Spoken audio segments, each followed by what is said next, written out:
O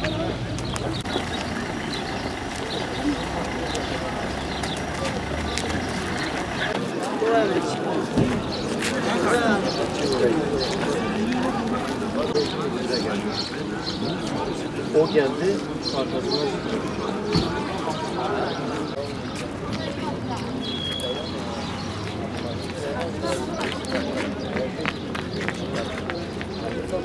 niye öğrenci mi geldi?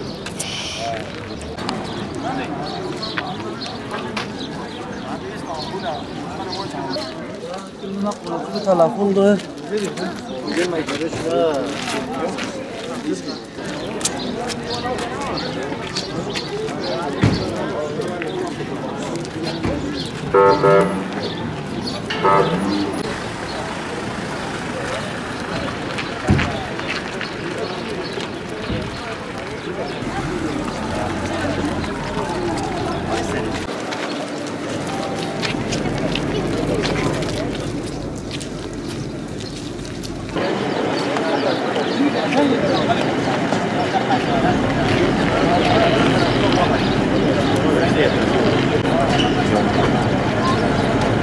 Ben Halil'in oğluna üzüldüm ya.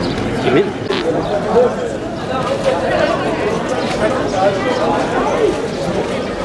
Piknik yapmaya giden öğrencilerimizin yakınına anlaşıldığı kadarıyla yıldırım düşmesi sonucu 12 öğrencimiz yıldırımdan etkilenmiş.